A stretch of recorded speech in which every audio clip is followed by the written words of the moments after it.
Bienvenidos a nuestro podcast sobre la noticia, el podcast donde damos la información y un poquito más. Como todos los miércoles me encuentro con Liliana Martínez. Liliana, ¿cómo te encuentras? Todo bien, estamos bien, en pie de lucha, en pie de trabajo, en pie de todo. Aquí otra vez compartiendo con todos nuestros televidentes y oyentes por todas esas plataformas. Así que bienvenidos otra vez a su podcast. Y a mitad de una semana bastante compleja, que teníamos, podríamos decir días bastante flojitos de información y todo parece que ha venido de golpe. Incluso el gobierno se ha abierto, vamos a decir, que varios frentes al mismo tiempo, porque estamos en víspera de una reforma constitucional, de la discusión de una reforma constitucional, asimismo una reforma fiscal, que ellos han bautizado como modernización fiscal, pero asimismo también con la oleada masiva de deportaciones de haitianos. O sea que tenemos varios temas abiertos y me imagino que el gobierno está sufriendo esos temas de las reacciones de la gente. Bien, yo incluso aquí en el espacio lo había dicho, en este mismo espacio, de que son muchos frentes en los que tiene el presidente Luis Abinader y en los que se ha embarcado, porque desde un principio, tú decir que tú tienes alrededor de 7 reformas que se decían al principio, hasta ahora están en discusión la constitucional y la fiscal, pero pronto vendrá la laboral, que si la de salud y otras. Yo decía que eran muchos temas que iban a tener y creo que hay un economista que incluso ha calificado al presidente Abinader como valiente con esta reforma fiscal, sí, porque apenas está empezando el qué hablar. Muchos sectores que ya han reaccionado, los ciudadanos con todas estas exoneraciones que serían eliminadas y también la aplicación de nuevos impuestos, incluso principalmente hasta uno que ha sido muy comentado, el de las plataformas digitales, que sabemos que nosotros los jóvenes principalmente somos muy asiduos a utilizar, tipo Netflix, YouTube, tipo Netflix, Spotify, Uber y todas esas plataformas que estaban exentas, ahora entrarían en ese 18% de ITEVIS, que ya no sería ITEVIS, ahora también cambiarían el nombre a impuesto al valor agregado, que yo creo que también eso quizás hasta para... Ya que viene esa avalancha de cosas nuevas y de impuestos nuevos y gravámenes, también como para que ese nombre de ITEVIS, que uno sabe como que desde que tú lo escuchas, tú dices, suena pánico. Cónchale, entonces claro, como que también para a ver si viene más suavecito, pero de verdad que ha generado mucho incluso entre empresarios también esta aumentaría impuestos al alcohol, a las bebidas alcohólicas y demás. Y sabemos que la gente probablemente como quiera la siga comprando. Porque la reforma que atacaría mucho a los vicios, porque estamos hablando de los juegos de azar también, que aumentaría el impuesto. Aumentaría el impuesto también en la importación de los cigarrillos electrónicos y como tú mencionabas, de las bebidas alcohólicas. O sea, que los viciosos también tendrían que cuidarse un poco con esta reforma. Hasta la bebida con azúcar. Sí, yo creo que también por ahí quieren poner un chin más saludable, pero la gente no creo que deje de comprar como quiera, lamentablemente, el alcohol, pero sí tendrán que pagar más, quizás.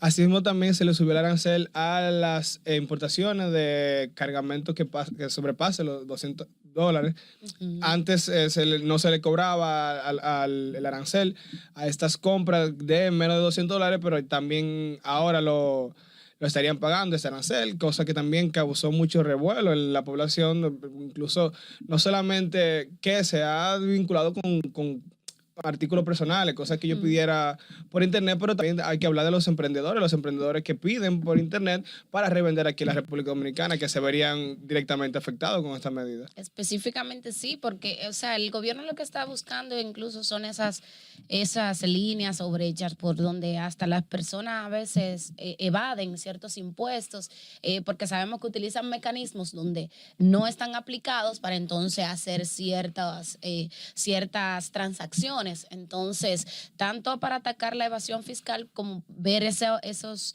espacios donde se ha dinamizado la economía, porque también sabemos que principalmente las compras por internet, no hay quien no haya comprado por alguna plataforma de todas estas que con se la utilizan. Popularización de estas nuevas compañías. Principalmente en esta temporada, ahora que viene Viernes Negro, que viene diciembre, que también son las compras navideñas.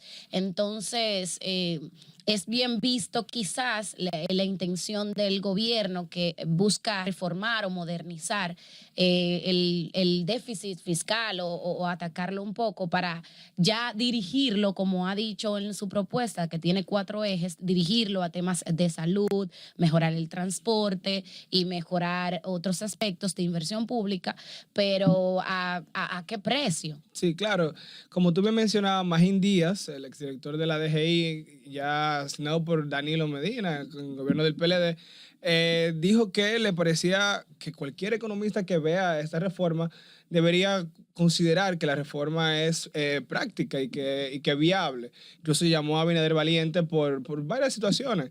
Él dice que incluso él como profesor, letrado de la Pucamaima, también esto es lo que él viene enseñando y considera que la reforma hoy no podemos decir que desconocemos sobre la reforma, ya que es una reforma que viene cantada de hace mucho tiempo y es una realidad. La reforma se viene cocinando, por así decir, de hace mucho tiempo, y él también señalaba que en el 2021 se hablaba de recaudar más de 200.000 millones, y aquí estamos hablando solamente de 122.000 millones.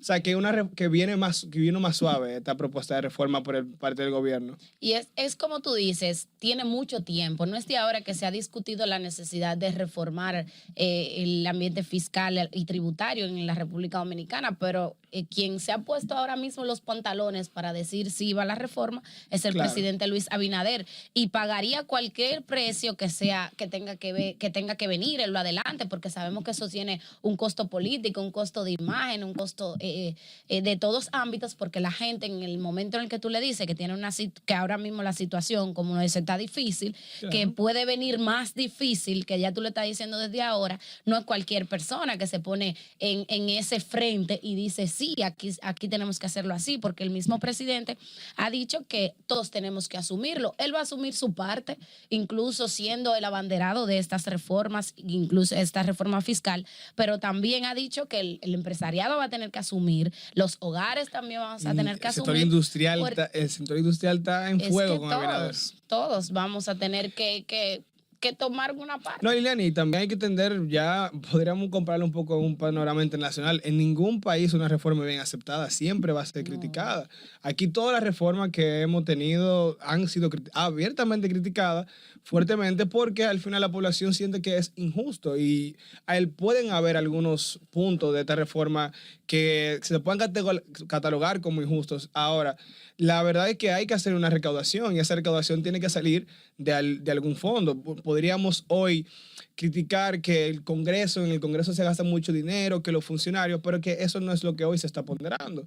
Lo que hoy estamos ponderando es una propuesta de reforma fiscal, y eso aquí es donde yo incluso invito no solamente como sociedad, sino también a nuestros congresistas, a nuestros funcionarios, que busquen cuáles son esos puntos que se pueden mejorar de esta reforma fiscal, y que se propongan y que nosotros discutamos esta reforma, más allá de caer en la crítica de que nos están abusando, de que el gobierno que nos quiere robar. Es buscar estos puntos que nosotros como sociedad quisiéramos que se cambien, o entendiéramos que nos están atacando directamente. Y precisamente siempre nos vamos a quejar más los que estamos en clase media, clase baja, porque vamos a ser los más impactados porque somos más. El mismo, un representante del Banco Mundial especificaba de que se podrían grabar a multimillonarios, pero no son muchos. Entonces, lamentablemente nos toca a los de abajo. Y recuerda que muchos economistas han definido la clase media como el pulmón de un país, y ciertamente son los que dentro del marco fiscal tributan, y al final del día nos recae mucho el peso. Pero vamos a una pequeña pausa, que este tema también interesante, y volvemos con esto mismo ahora mismo. Bien, amigos, estamos de regreso en su podcast sobre la noticia este miércoles 9 de octubre, y queremos recordarle que usted puede disfrutar nuevamente este programa a las 6 de la tarde, que se retransmite por RNN2. Además, a las 7 de la noche está disponible en nuestro canal de YouTube el video completo, y a las 11 de la noche se retransmite por RNN2 y RNN Canal 27. Así que no tienen excusas para compartirlo con amigos y también disfrutarlo de nuevo. También recuerde que usted puede, a través de nuestras redes sociales, estar al tanto de todo cuanto ocurre en el país y a nivel internacional, porque por ahí le damos todas las informaciones. Y antes de la pausa hablábamos un poco del tema fiscal. pero ya como podemos ver no se va a complacer a todo el mundo y habrán sacrificios. Así que vamos a cambiar un poquito de tema, Gabriel, y te cuento o les recuerdo que en el día de ayer fue recesada la audiencia del caso Camaleón, que son tantos. Y con unos nombres. Exacto, del caso Camaleón, que se sigue al exdirector del Intran, Hugo Veras, el empresario Jochi Gómez y otros encartados allí. Se recesó la tarde de ayer y según se ha informado, sería a partir de las 2 de la tarde que iniciaría hoy la audiencia nuevamente, que se reanudaría.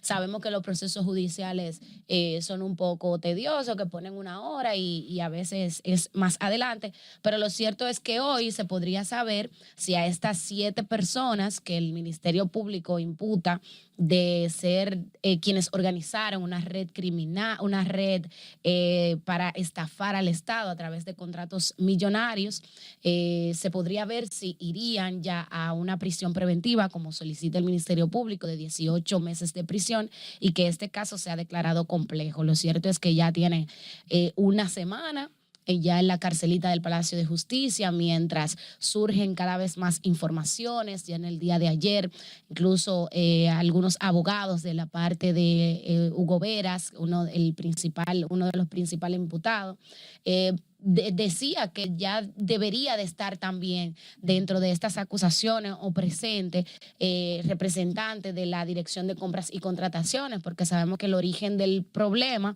o del escándalo ha sido este contrato millonario de más de 1.300 millones de pesos que se había adjudicado a la empresa Transcor Latam de manera fraudulenta, según dice la acusación, pero entonces dicen sus abogados que este contrato pasó por la mira de compras y contrataciones también, que entonces debería estar presente. Y aquí, yo creo que aquí hay todavía mucha tela de donde cortar, todavía hay mucho que no se ha dicho y que esto todavía está comenzando, porque cada vez vemos en el expediente, dicen que son más de 245 elementos de prueba, cada vez salen nuevos indicios de lo que habría sido este grupo que se había organizado supuestamente para desfalcar al Estado, y creo que así mismo esto vendrá mucho en lo adelante. No, claro, y viendo que es un caso sumamente complejo, que comenzó tal vez como algo muy simple, que eran los semáforos, y ya vemos que se va abriendo algo de un tema de seguridad nacional. Y recordemos que al mismo Hugo Veras, exdirector de Intran, se le acusa incluso de terrorismo, porque hay que recordar que los semáforos son seguridad nacional, el transporte de un país es seguridad nacional. Aquí estamos hablando de también, o sea, dentro de los imputados tenemos incluso ministro de Defensa, o sea, ex ministro de Defensa. O sea, aquí estamos hablando de un entramado que va mucho más allá de lo que en principio fue una simple firma de un contrato, que no es solamente un contrato. Aquí estamos hablando de la seguridad nacional, del transporte. Estamos hablando de desviación de fondos, que en un principio era un contrato que se había tasado en 104 millones y terminó costando más de 1.200 millones de pesos. O sea, que estamos hablando de un entramado grande que llega a casos de corrupción, pero también casos de seguridad nacional, y ya es un tema que lo adelante, como tú decías, se va a ir desmenuzando, porque vimos como de un imputado salió a 2, a 3, a 5, a 6, 7, 8 y hasta tenemos ex ministros dentro de este caso. Así que vamos a ver cómo el Ministerio Público, que incluso fue acusado por los mismos abogados de los imputados de demostrar pruebas que luego se van desestimando porque no son aprobadas en corte, pero vamos a ver cómo se maneja ese caso con el Ministerio Público. Y principalmente el Ministerio Público sí lo instrumentalizó bien hasta la solicitud de medida de coerción, porque como no hemos visto cuántos casos han caído, o ya vemos muchos de estos casos de corrupción que ya algunos están viajando, otros se le ha quitado la prisión preventiva, cuando en un principio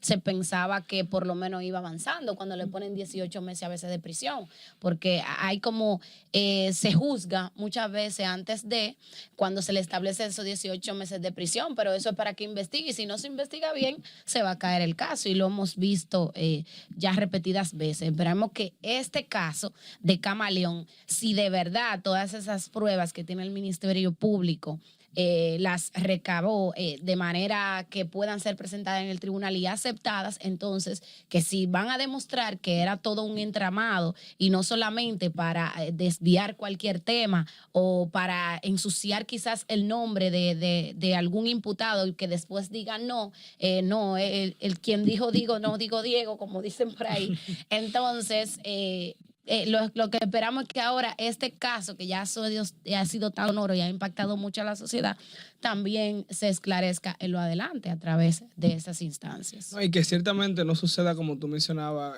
justamente con el caso Calamar, que ya todos andan caminando. Entender que este caso fue hace un año y todos estábamos expectantes de saber qué sucedía con Hugo, si realmente era culpable o no. ¿Qué había en el caso? Ahora lo que no queremos que se desestime, igual como pasó con el caso Calamar o con el caso de Brecht, que al día de hoy no sabemos todavía quiénes fueron los culpables y quiénes no. Incluso no tenemos apresados por el mismo caso. Así que si realmente el Ministerio Público quiere todavía que la gente confíe en el sistema judicial de aquí y justamente en el Ministerio Público, que se supone que es un organismo independiente, creo que este caso debería prestársele mucha atención, no solamente como a nivel de justicia, sino también a nivel de sociedad, porque sería otro caso y otra pena que no se cumpliría en ese sentido. Justo en el día de hoy algunas madres estuvieron por la Procuraduría protestando por eso mismo, porque el tema judicial, hay personas que hasta abandonan los casos con lo difícil que es tú seguir para encontrar ese culpable o para que ese culpable quede y pague ese crimen. Vimos a muchas madres en el día de hoy que estuvieron protestando porque le han matado a sus hijos y al día de hoy saben incluso quiénes son los asesinos, han confesado, pero esos asesinos no están tras las rejas. Y eso mismo se trata del poder del sistema judicial, que a veces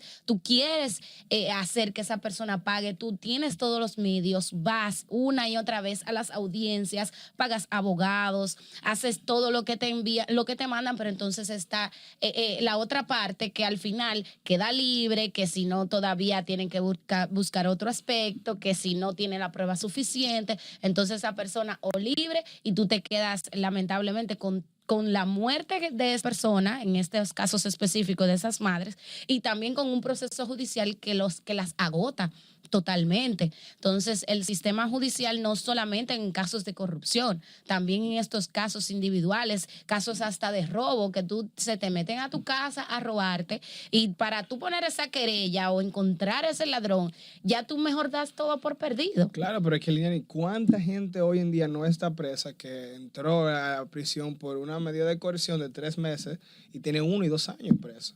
Y eso sucede también por un caso que se da justamente en el Ministerio Público y es de los abogados defensores del Estado, de los abogados públicos, que manejan tantos casos a la vez y se les paga tan poco que no dan abasto.